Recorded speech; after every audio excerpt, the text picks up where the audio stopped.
Hey everyone, I hope all of you guys had a wonderful long weekend and had a lot of crafty time to craft away. Today I'm going to be making a triangle fold card.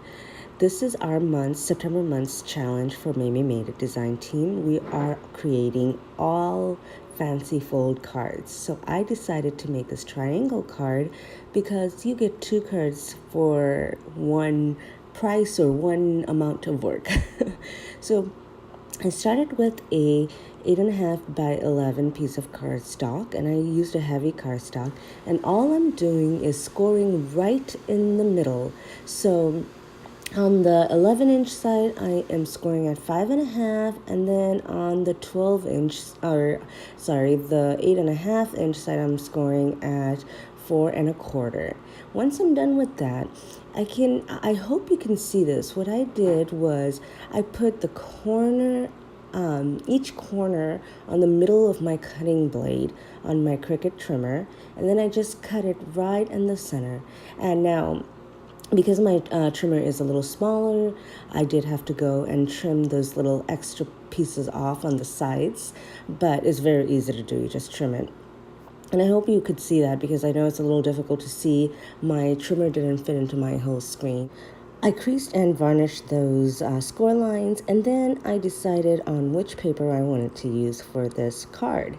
And I have this really nice paper set. It's Wild at Heart, and it's a 8.5 by 8.5 piece of cardstock designer paper, and I really love the look of it. It's very masculine, and masculine cards are a breeze when you're using this.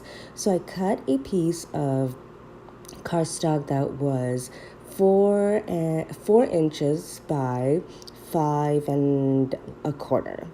And then all I did was the same trick. I put those corners on my blade, and then I just used my Cricut trimmer to cut it. And this way I have perfect little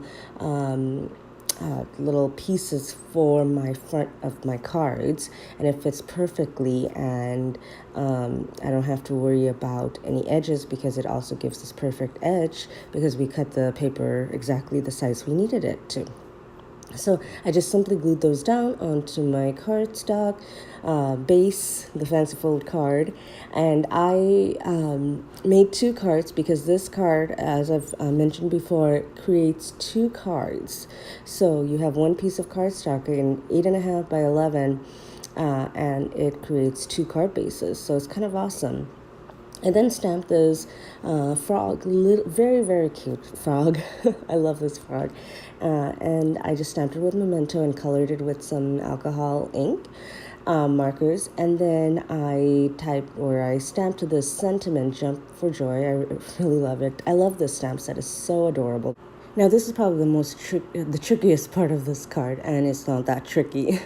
To glue these little pieces of images that I cut out and colored, all I did was I put the frog on one side, and I put glue. You can see that I just put glue on that one bottom edge, and then I did the same thing with the log, which I colored also.